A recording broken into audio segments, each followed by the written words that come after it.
Dalam langkah pembelajaran scientific learning, langkah ketiga, yaitu kita di sini mengumpulkan informasi dan mencoba mengamati objek kejadian, dalam hal ini aktivitas anak-anak ibu, yaitu dalam hal ini menyelidiki mengapa orang sulit mengampuni. Kita lanjutkan dari pembelajaran yang lalu, yaitu karena tidak hidup di dalam pengampunan. Yohanes menulis kepada orang-orang Kristen, jika kita mengaku dosa kita, maka ia adalah setia dan adil, sehingga ia akan mengampuni segala dosa kita dan menyucikan kita dari segala kejahatan. 1 Yohanes 1 ayat 9. Jadi ayat ini menyatakan bahwa kita perlu belajar mengatasi setiap kegagalan kita sehari-hari, yaitu sulitnya mengampuni. Bersandar pada pengampunan bukan dengan menyembunyikan dari pandangan Allah dan diri sendiri. Jika kita mengakui kegagalan kita kepada Allah secara terus terang, kita pun akan menerima janji Allah bahwa proses penyucian Allah yang menyenangkan itu akan berlangsung dalam pribadi kita. Allah akan terus membuat kita baru, mengungkapkan frustasi kita, kegagalan kita dan kesalahan kita yang kita pendam, mungkin membebaskan kita dari perasaan tertekan. Psikologi telah menemukan suatu cara untuk menolongnya, namun datang dengan jujur kepada Allah dan menerima pengampunannya akan menghilangkan sebab-sebab dari kesalahan dan kekhawatiran kita, serta menempatkan kita pada jalan yang mengubah kita sungguh-sungguh jadi baru. Jadi anak-anak ibu yang kekasih di dalam nama Tuhan Yesus, setelah langkah yang ketiga itu, yaitu kita mengasosiasikan, itu langkah keempat, yaitu kita ambil kesimpulan. Jadi kita tidak akan sulit mengampuni kalau kita hidup dalam pengampunan itu, mengaku dosa kita. Jadi mengapa sulit? Karena tidak mau mengakui dosa kita. Dan berikutnya lagi kita masuk kepada, yaitu pemenanya. Kembali ke langkah yang kedua. Mengapa? Apa yang harus dilakukan ya? Ibu ulang kembali. Apa yang harus dilakukan agar kita menerima pengampunan dari Allah? Dalam Yesus Kristus kita memiliki kepastian, menerima kepastian. Itu sudah diterangkan sebelumnya. Jadi pengampunan dosa tidak otomatis. Yang harus kita lakukan agar dapat menerima pengampunan Allah, kita masuk kepada mengasosiasikan, menalar, lalu kemudian kita jawab, kita susun pengumpulan itu dari internet, dari Google, dari buku-buku bacaan, ya. Maka kita kembali gali, kembali kita susun hasilnya. Kita temukan bahwa pengampunan dosa tidak otomatis. Yang harus kita lakukan agar dapat menerima pengampunan Allah itu adalah, pertama, waktu kita. Waktu kita, saya percaya, mengakui, sadar, merendahkan diri. Ini jalan saya yang keliru. Saya mau berubah. Bukan hanya menyesal, bukan hanya berhenti, tetapi yaitu yang kedua, bertobat. Sungguh-sungguh sadar jalan itu keliru. Kesadaran yang timbul dari dasar hati, bukan karena kepepet. Langkah ketiga, yaitu yang harus kita lakukan untuk menerima pengampunan dari Allah itu, percaya. Kalaupun dosamu merah seperti kirmiji, akan putih seperti salju. Pengampunan dosa sesuatu yang perlu dipertanyakan, bukan bisa, soal tidak bisa. Mau main-main atau sebaliknya.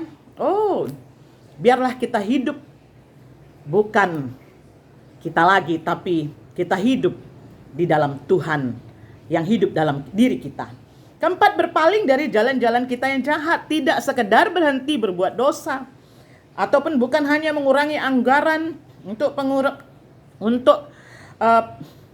pengurangan anggaran perbuatan kita yang tidak baik, yang tidak berkenan bagi Tuhan. Jadi di sini Bukan cuman malas ataupun rugi atau mengurangi anggaran itu untuk apa? Untuk tidak berbuat dosa. Bertobat. Berjalan di jalan yang salah kamu pikir itu dosa. Bukan hanya tinggal saja. Saya berbalik, saya berjuang terus. Jadi ada berjuang terus sesuai kehendak Tuhan. Lalu berikutnya kita akan menyimpulkan, dan kesimpulan ini kita komunikasikan. Anak ibu mampu menjelaskan apa yang sudah dipelajari kepada orang lain, yaitu ada kemampuan kamu menjelaskan mengapa orang sulit mengampuni. Jadi ini menjadi indikator untuk mengetahui tingkat pemahaman kamu, anak-anak kabar baik, apa yang telah kamu pelajari. Jadi kesimpulannya, orang Kristen itu, kesimpulan dunia ya, orang Kristen adalah kelompok orang yang konyol, yang memurahkan pengampunan dosa. It is okay.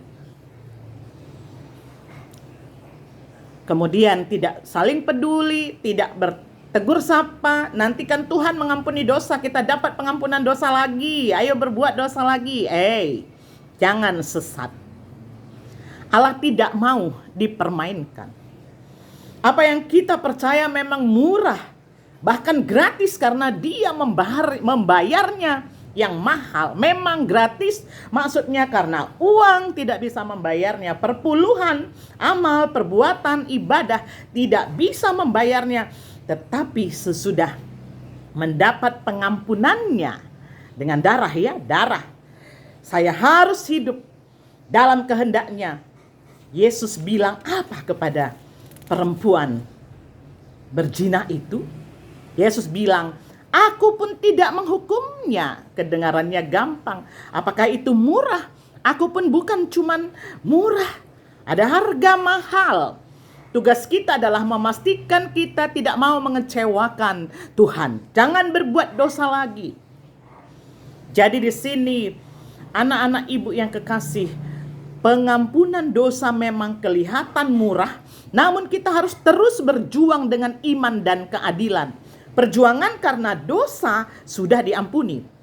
Pengampunan dosa pada dasarnya tidak murah karena penentuannya bukan pada awal, namun pada akhirnya. Jangan sampai Tuhan katakan, aku tidak kenal pembuat kejahatan. Jadi di sini setelah pengampunan dosa itu masih awal. Kita dapat berkat. Orang yang bertahan dalam kesudahannya, dia itu yang mempunyai hidup berkemenangan. Jadi pengampunan dosa ditentukan oleh ketaatan kita pada firman Tuhan serta tuntunan Roh Kudus. Banyak cinta, mengasihi, hidupnya untuk Tuhan. Seperti itulah teladan Yesus di kayu salib. Bukan kehendakku yang jadi, tapi kehendakmu yang jadi. Karena dalam ketaatan itulah kita melihat kuasa kemuliaan yang dahsyat. Ibu ulang kembali bahwa karena dalam ketaatan kita melihat kuasa kemuliaan yang dahsyat. Jadi anak ibu yang dikasihi Tuhan, pada saat ini kita bersyukur bahwa pembelajaran hari ini kita semakin mengakinkan, semakin diyakinkan oleh Tuhan. Pengampunan yang sudah Tuhan berikan melalui Yesus Kristus dengan karya penyelamatannya. Biarlah yang kita dapatkan itu semakin membangun iman percaya kita kepadanya, dan kita berterima kasih kepada Tuhan. Dan selanjutnya, apa pentingnya mengampuni orang lain dalam kehidupan sehari-hari? Apa pentingnya mengampuni orang lain dalam kehidupan sehari-hari? Yesus mewajibkan kita orang percaya harus memiliki sikap rela mengampuni karena telah terlebih dahulu diampuni Tuhan. Jadi Tuhan Yesus menggambarkan pengampunan Allah itu dengan perumpamaan tentang budak yang kejam. Yesus juga menyamakan mengampuni seperti menganggap lunas hutang seseorang itu. Matius 18 ayat 23 sampai 35. Yesus menggunakan perbandingan ini sewaktu mengajar pengikut-pengikutnya untuk berdoa, ampunilah akan kesalahan kami seperti kami juga mengampuni orang yang bersalah kepada kami. Matius 6 ayat 12. Berulang kali firman ini ibu sampaikan.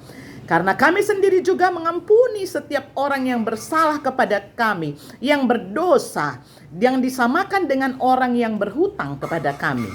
Lukas 11 ayat 4. Jadi simpulan perumpamaan Tuhan Yesus terhadap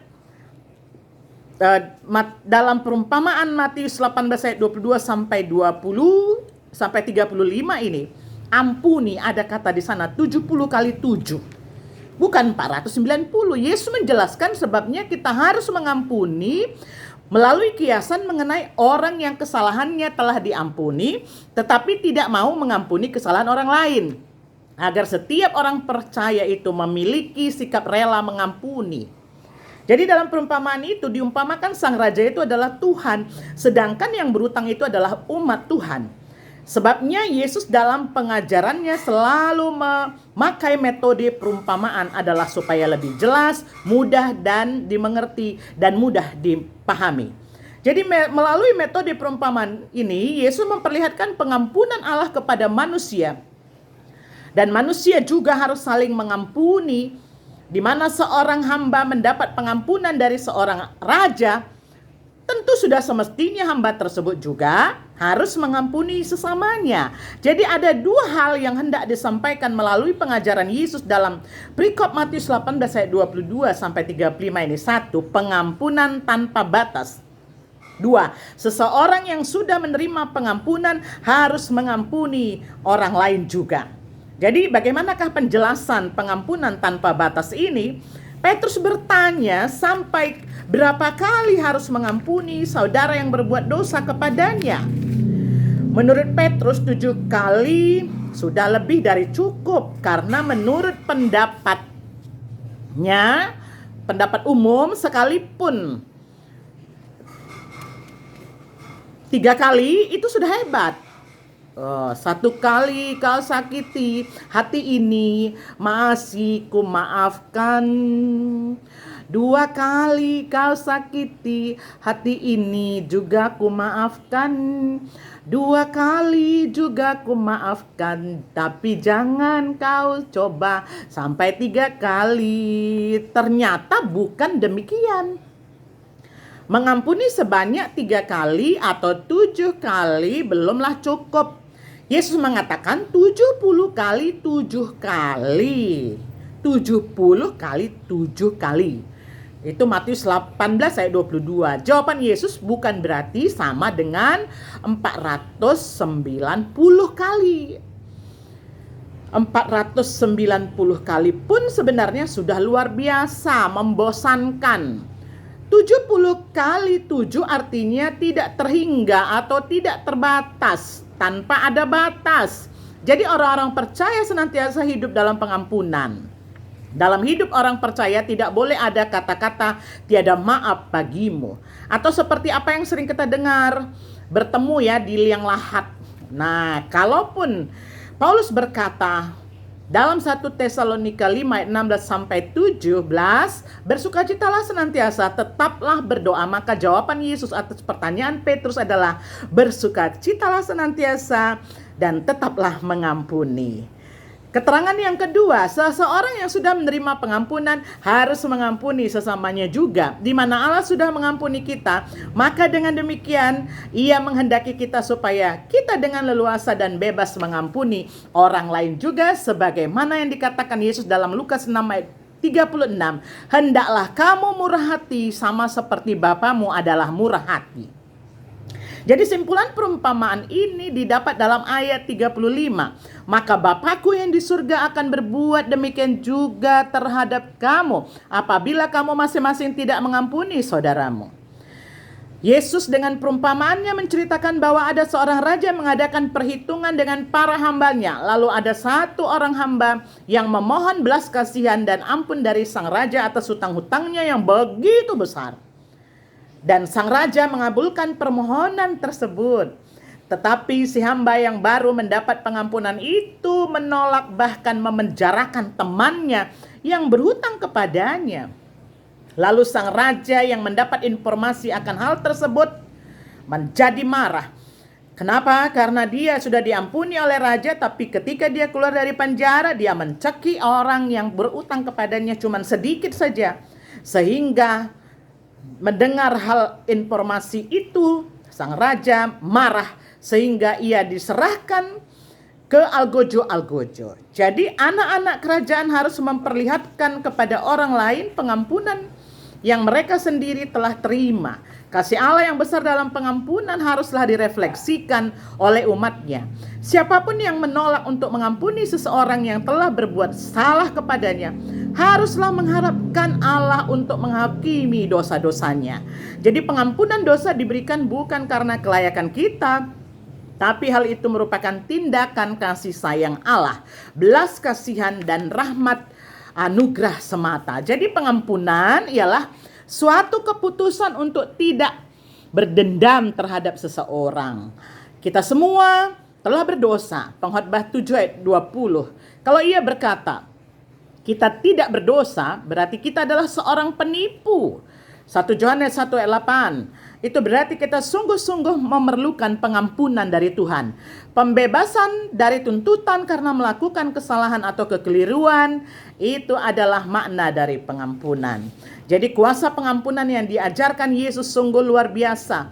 Ini dapat kita lihat sewaktu Yesus disalibkan, ia begitu menderita dan sakit, hina, dicambuk dan lain sebagainya. Tapi dia berkata, ya Bapa, ampunilah mereka sebab mereka tidak tahu apa yang mereka perbuat. Lukas 23 ayat 34. Dan kepada kita, Yesus sudah mengajarkan doa Bapa kami dengan setiap hari. Kita harus memohon, ampunilah kami atas kesalahan kami, seperti kami juga mengampuni orang yang bersalah kepada kami. Jadi dengan mengampuni sungguh-sungguh milikilah sikap perasaan bahwa tidak ada orang yang sempurna. Yakobus 3 ayat 2. Sewaktu kita membuat kesalahan dan orang lain mengampuni kita pasti merasa lega. Jadi kita seharusnya mengampuni orang lain juga. Matius 7 ayat 12. Amatlah penting untuk menghubungkan pengampunan atau sikap mengampuni atau memaafkan dengan memulihkan hubungan itu. Sebab jika kita mengampuni seseorang, upaya kita tidak berhenti hanya pada sekedar mengampuni. Kita berupaya juga memulihkan hubungan kita dengan orang itu. Jadi sikap yang benar terhadap pemulihan kembali hubungan antara sesama yang rusak itu adalah kesadaran diri untuk mengampuni. Jadi dalam bahasa Aramiknya, untik artinya mengampuni adalah membuka ikatan. Mengampuni adalah tindakan memaafkan orang yang bersalah. Dalam Alkitab, kata Yunani diterjemahkan mengampuni berarti merelakan. Mengampuni orang lain berarti biar kita tidak kesal lagi kepadanya dan tidak meminta rugi atas kesalahannya. Jadi Alkitab mengajarkan bahwa kita harus benar-benar menyayangi seseorang agar kita bisa mengampuninya. Jadi karena kasih tidak mencatat kerugian. 1 Korintus 13 ayat 4-5. Mengampuni dapat dikatakan sebagai suatu tindakan untuk membebaskan seseorang itu dari tuntutan karena telah melakukan kesalahan. Jadi Alkitab menggunakan beberapa kata dalam bahasa Ibrani dan Yunani yang diterjemahkan sebagai mengampuni antara lain. Dalam perjanjian lama bahasa Ibrani kata kapar atau salalah memiliki arti penebusan dan mengampuni. Makna penebusan adalah membayar lunas. Kapar menutupi dan menyembunyikan pembalasan yang akan ditimpakan. Salalak atau Ibrani memaafkan, tidak menuntut orang yang telah bersalah atau membebaskan dari tuntutan atas suatu kesalahan. Karijomai bahasa Yunani berarti penuh belas kasihan. Apibemi Yunani berarti membuang atau mengirimkan jauh-jauh. Apesis dalam bahasa Yunani berarti pembebasan dari hutang, ya. Pembebasan dari hutang, hukuman, tuntutan atau pembalasan. Arti dari tindakan aktif seseorang yang memberikan maaf kepada orang lain karena salah atau kekeliruan disebut dengan mengampuni. Jadi dalam bahasa Yunani, kembali ibu ulangi, dalam bahasa Yunani kata-kata apolio dan apesis memiliki arti membebaskan dari pengampunan. Arti kata membebaskan adalah utang ya. Jadi beberapa kata dasar yang dipakai untuk mengampuni dapat didefinisikan pengampunan itu adalah sebagai membuang jauh-jauh kesalahan orang dan membebaskan orang yang bersalah dari tuntutan pembalasan dengan hati yang memaafkan dan penuh belas kasihan. Jadi pengampunan itu berarti pembebasan dari tuntutan karena melakukan kesalahan atau kekeliruan. Itu adalah makna dari pengampunan. Ibu ulang kembali ya, mengampuni keputusan hati untuk memberi pengampunan walaupun tidak mengubah kejadian masa lalu yang sudah terjadi, namun dengan mengampuni bisa membuat masa depan cerah. Kita dapat mengambil hikmat bahwa dengan mengampuni berarti membebaskan manusia dari kuasa kebencian, digantikan damai sejahtera. Yang kedua, tidak bersedia dilukai untuk kedua kalinya. Memberi pengampunan kepada orang lain yang bersalah jangan hanya di bibir saja, akan tetapi pengampunan harus datang dari hati yang tulus dan rela untuk merekatkan kembali hubungan yang rusak. Jadi mengampuni tidak hanya berhenti memberi pengampunan, namun harus dilanjutkan dengan usaha untuk membangun hubungan yang baik. Jadi bukan berarti melupakan peristiwa yang telah terjadi, tetapi itu menjadi pelajaran agar tidak jatuh dalam peristiwa yang sama. Luar biasa hatimu, kata Sinta. Dengan mengampuni bisa membebaskan hati dari semua kebencian. Sinta adalah saudara kembar dengan Dewi. Bagaimanakah kisahnya? Sebagai ilustrasi dengan mengampuni, di sini kita lihat Sinta dan Dewi adalah saudara kembar. Suatu saat Dewi pulang sekolah lebih awal dari Sinta adiknya. Dewi makan siang dan menghabiskan ikan bakar yang dipersiapkan mamanya. Belum puas, diambilnya juga ikan bakar jatah untuk Sinta. Sebab ia berpikir saudaranya tidak tahu menu hari ini. Setelah itu memang Dewi sering mencurangi adiknya dengan menggunakan barang-barang yang dipakainya lalu dikembalikannya. Dia tidak mau mengalah dengan saudaranya, apapun ia harus diutamakan. Jadi terdengar di sini Sinta datang dari sekolah. Saat itu sahabat papanya sedang bertamu dan berbincang-bincang dengan papa dan mamanya. Sinta diberi uang jajan 100.000 oleh sahabat papanya. Saat Sinta ditanya ingin digunakan untuk apa uang itu, nak? Ternyata Sinta menjawab ingin dibagi dua dengan saudara kembar. Bukankah Dewi kakakmu sering menggodamu, mengganggumu dan berbuat jahil kepadamu? Tanya mamanya. Iya ma, kita harus terlebih dahulu mengampuni orang yang dekat dan paling banyak menyakiti kita. Nah, jika kita mampu, maka kita bisa mengampuni semua orang yang telah berbuat jahat kepada kita. Jawab Sinta. Oh, luar biasa kamu Sinta. Jadi dia mendapat pujian dari mamanya. Luar biasa hati kamu, kata Ibu Sinta kepadanya. Jadi mempersoalkan mengampuni tidak berarti menyetujui perbuatan salah. Malah Alkitab sangat tidak setuju dengan orang yang menganggap perbuatan buruk itu sebagai hal yang sepele atau tidak salah. Yesaya 5 ayat 20. Menganggap kesalahan itu tidak pernah terjadi. Allah memang mengampuni dosa besar Raja Daud, tapi dia tidak menganggap kesalahan itu tidak ada. Jadi Daud harus tetap menanggung akibat dosanya. Allah bahkan membiarkan dosa-dosanya itu dicatat dalam Alkitab supaya bisa belajar darinya. 2 Samuel 12 ayat 9 sampai 13. Membiarkan orang lain memanfaatkan kita, misalnya kita meminjamkan uang kepada seseorang tapi dia menyalahgunakannya dan tidak bisa membayarnya kembali. Dia sangat menyesal dan meminta maaf kepada kita. Kita bisa mengampuninya dengan tidak merasa kesal dan tidak mengungkit-ungkit masalah itu lagi, meskipun kita punya alasan yang sah untuk mengeluh. Bahkan kita harus menganggap lunas hutangnya. Meski begitu, kita juga memilih untuk tidak lagi meminjamkan uang kepadanya. Mazmur 37 ayat 21, Amsal 14 ayat 15, Amsal 22 ayat 3, Galatia 6 ayat 7. Dan tidak asal memaafkan. Allah tidak mengampuni orang yang sudah yang dengan sengaja melakukan kesalahan lalu tidak mau mengakui kesalahannya. Dia tidak bertobat dan tidak meminta maaf kepada orang yang disakitinya. Amsal 28 ayat 13, Kisah 26 ayat 20, Ibrani 10 ayat 26. Jadi orang yang tidak mau bertobat itu adalah musuh Allah, dan Allah tidak mengharuskan kita untuk memaafkan orang yang seperti itu. Allah tidak mengharuskan kita untuk memaafkan orang yang tidak mau bertobat, orang yang membenci Allah, orang itu yang musuh Allah. Tidak mengharuskan kita memaafkan orang yang bagaimana? Orang yang musuh Allah, orang yang membenci Allah. Tidak harus kita maafkan mereka itu. Mazmur 139 ayat 21 sampai 22.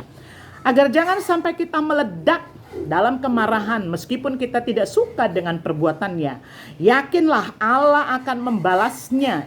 Ibrani 10 ayat 30 dan 31. Jika seseorang sangat menyakiti kita dan tidak mau meminta maaf dan bahkan mengakui kesalahannya, Alkitab menasihati jauhi kemarahannya dan tinggalkan kemurkaannya. Mazmur 37 ayat 8, agar kita tidak perlu khawatir karena di masa depan Allah akan menghapus rasa sakit hati yang mungkin masih kita rasakan sekarang. Yesaya 65 ayat 17, daripada memaafkan orang kita pikir bersalah terhadap kita, kadang lebih baik kita mengakui bahwa mungkin kita terlalu cepat tersinggung. Karena perasaan tersinggung menetap dalam dada orang bebal. Pengkhotbah 7 ayat 9. Jadi pentingnya mengampuni. Jika kita ingin menjadi orang besar, kita harus memiliki jiwa yang besar. Ini ditunjukkan melalui sikap kita yang mau mengampuni orang yang telah menyakiti hati kita. Demikian sikap Nelson Mandela dalam kaitannya dengan pengampunan. Nelson Mandela bukan hanya sosok yang memperjuangkan kebebasan demokrasi di Afrika Selatan, tapi lebih dari itu beliau memiliki hati emas. Mandela dipenjara selama 20 tahun oleh lawan politiknya. Ia dituduh dengan dakwaan dan penuh rekayasa. Ketika Mandela keluar dari penjara, kemudian ia berhasil menjadi presiden Afrika Selatan. Ia tidak dikuasai oleh kebencian dan tidak niat untuk membalas dendam terhadap lawan-lawan politiknya yang dulu memenjarakannya. Mandela bahkan menolak usul panglima tentaranya untuk menangkap lawan-lawan politiknya yang dulu memenjarakannya. Mandela mengajarkan bagaimana membalas kejahatan dengan kebaikan. Roma 12 ayat 12, kebencian dengan kasih.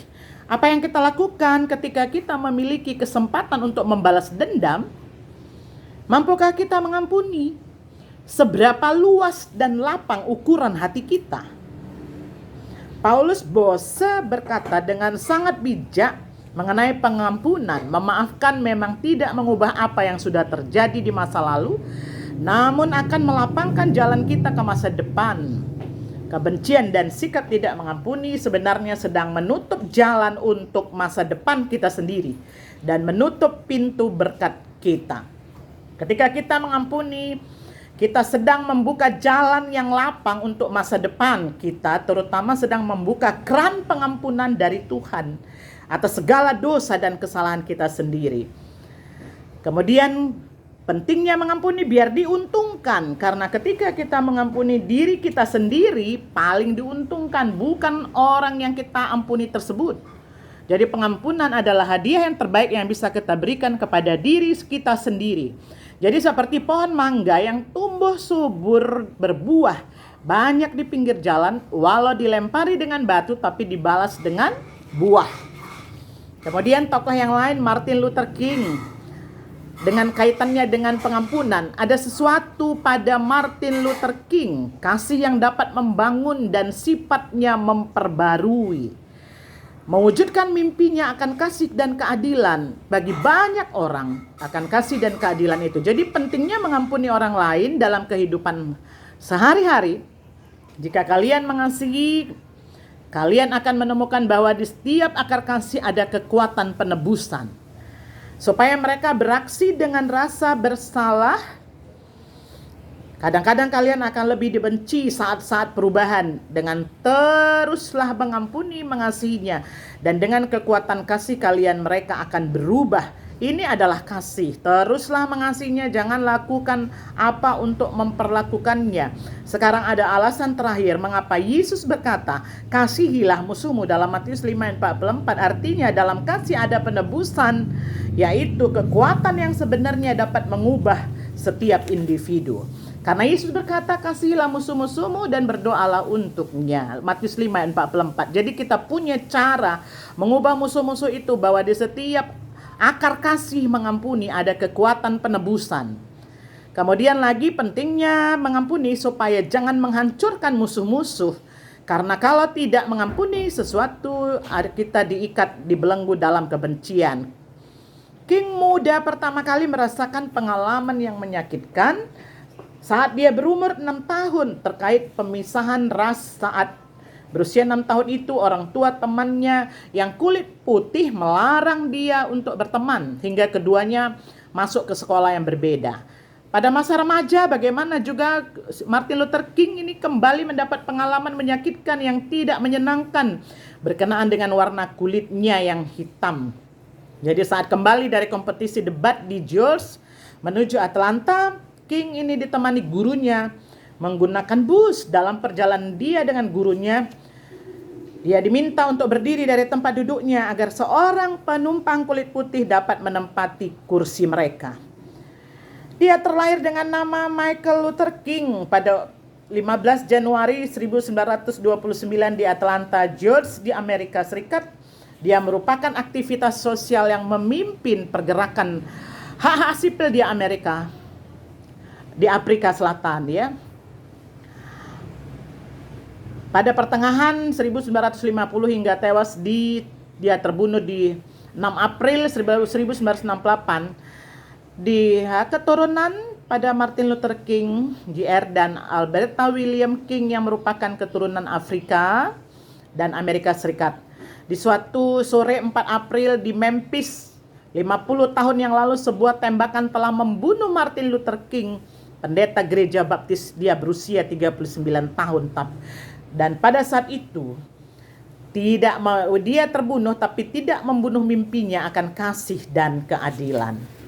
Jadi pentingnya mengampuni orang lain dalam kehidupan sehari-hari. Di sini kembali kita lihat dengan berinteraksi manusia satu dengan yang lain terjadi gesekan, persinggungan, perasaan yang membuat sakit hati. Itulah sebabnya diperlukan sikap yang mau mengampuni dengan orang lain. Karena kita selalu berinteraksi, pasti sedikit gesekan, ada bersinggungan perasaan, membuat sakit hati, maka diperlukan untuk mengampuni. Jadi pentingnya mengampuni orang lain dalam kehidupan sehari-hari, karena kita tidak sempurna.